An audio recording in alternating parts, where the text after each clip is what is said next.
Highly esteemed and respected colleagues, Michelangelo Signorile, whose show follows mine right here on Sirius XM Progress Channel 127, 3 to 6 p.m. Eastern, Monday through Friday, Eastern Time. And you can read his work at his great Substack newsletter. I subscribe to it. It's just spectacular. If you haven't discovered it, check it out. It's the Signorile Report, signorile.substack.com. And, of course, his website, Signorile. And Signorile on Twitter. So, Michelangelo, welcome back.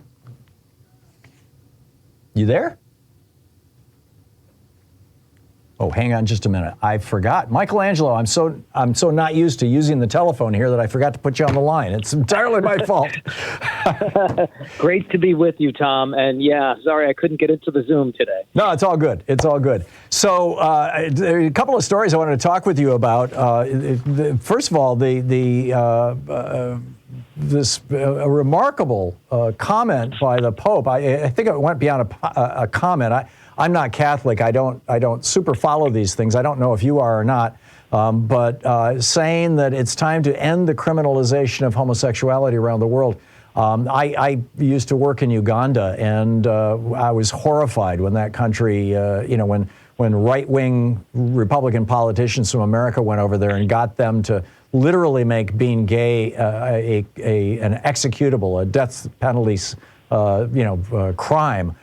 Some years ago, but the Pope is saying no. Let's stop this stuff. Tell us about this? Well, Pope Francis, I think everybody knows, came in with a different set of priorities than the previous Pope, who was focused on abortion and homosexuality and doing what they could to rout out gays from the priesthood, and all of these other very right-wing and extreme ideologies that comport well with the Republican Party in this country. And, of course, it's where the Catholic bishops, the American Catholic Church, is. They are aligned with the Christian nationalists in the evangelical movement, and they're aligned with the Republican Party. They support these Don't Say Gay laws.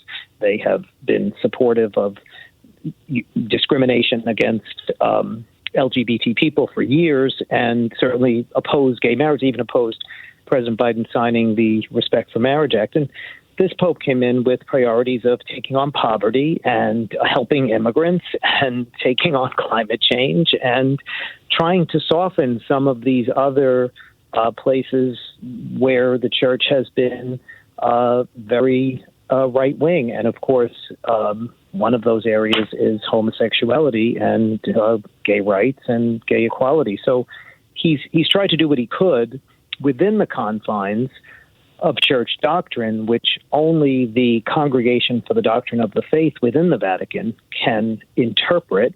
And it was Benedict, previously Cardinal Ratzinger, who had interpreted homosexuality as intrinsically disordered back in the 1980s. And to change that and to change a lot of things, you have to have that Congregation for the Doctrine of the Faith kind of work on it and come up with drafts and make changes and do what they can. And that's not something the Pope can do, but he can decide what he's going to talk about, what he's going to focus on. He can also appoint people within the church who will, after him, and maybe even after the next Pope, if he gets a chance to have an impact on who the next Pope is, he can make sure that he can appoint people who will make sure these changes are made in the doctrine of the church.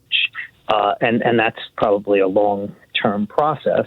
It's an interesting, kind of monarchy, theocracy, the Catholic Church, because the Pope can appoint people who, it's not a monarchy by succession where his children become the next king. Right. He can appoint people who will replace him and try to change the church. So he's doing that, but in the meantime, the Vatican is a political institution. It is a country. It's at the United Nations. It has impact, as you said, on other governments.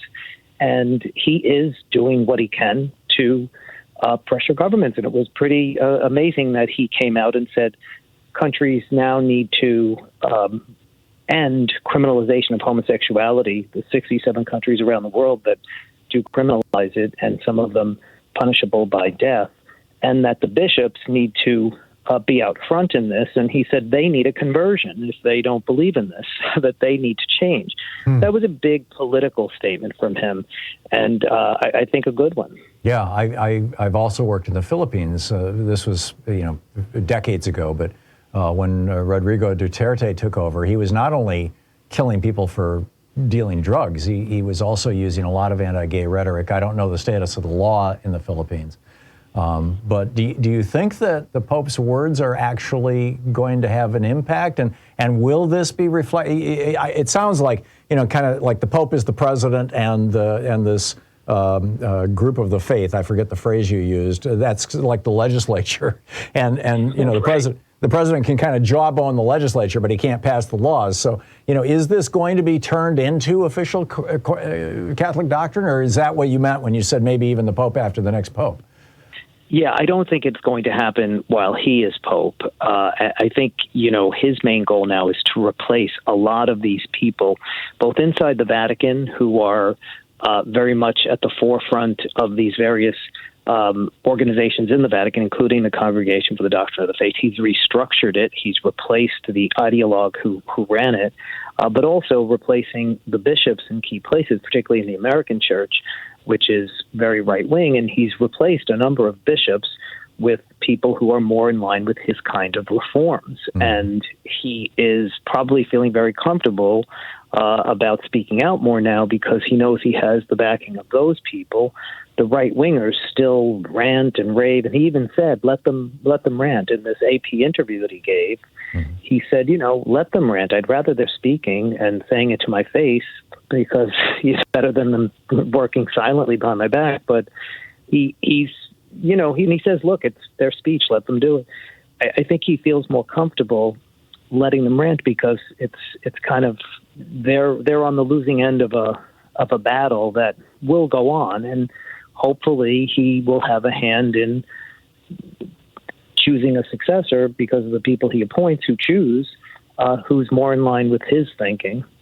In the meantime, he can speak out as a head of state, and that's a good thing. Yeah, absolutely. And I just, this Pope has given me, a renewed interest and fascination with the Church, with the Catholic Church. I never much thought about it before that, but or I was a little kind of put off by some of their hardcore right-wing positions, particularly the bishops here in the United States when they would get into politics. That always kind of flipped me out. There's another study, this is from the Williams Institute at UCLA School of Law, that says down in Florida, now we've got another politician who is, beating up on gay people or just the whole spectrum, gay, lesbians, trans.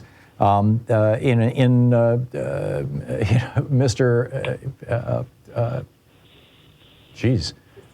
DeSantis, excuse me, I just totally got distracted there.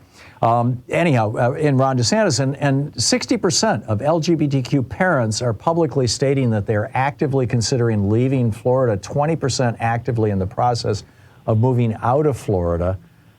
It seems like America is self-segregating, not just along racial lines, but along, political, philosophical, and even lines that have to do with tolerance, I guess would be the best way to say it. I'm curious what you know about this and what your thoughts are on this.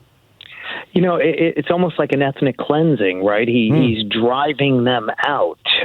He's probably wanting them to leave, and the right-wing forces there probably want it to be a hostile environment for gay people, certainly for transgender people who have children who are transgender, who want to give them gender-affirming care. It's all in the service of feeding the Republican base, which is increasingly radicalized around these issues. I don't know if you saw that video that Donald Trump put out the other day, but it was just like I did horrendous. Not. Tell me which he just attacked transgender people in the most vicious ways and was using language like that. I don't even think Donald Trump knew 3 days before he made the video about gender affirming care and all of this. Mm-hmm. He apparently, when he gave his speech in New Hampshire last weekend, whatever the crowd applauded the most at, his team made a video pushing those issues. and one of them was the attacks on transgender people. So I think you're going to see more of this, and particularly as DeSantis and Trump are battling it out for that nomination for the presidency. Yeah, my sense is that Americans are becoming less bigoted and more tolerant, although we have these down points, but that this might be, generationally speaking, looking at like 10, 15-year periods, this might be the last gasp of hatred as a successful political ploy. What say you?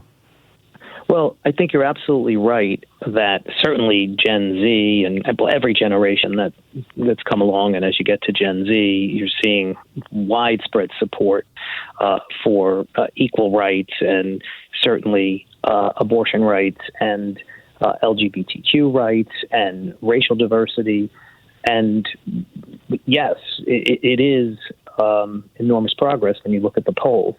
You know as well as I do, though, that this country is not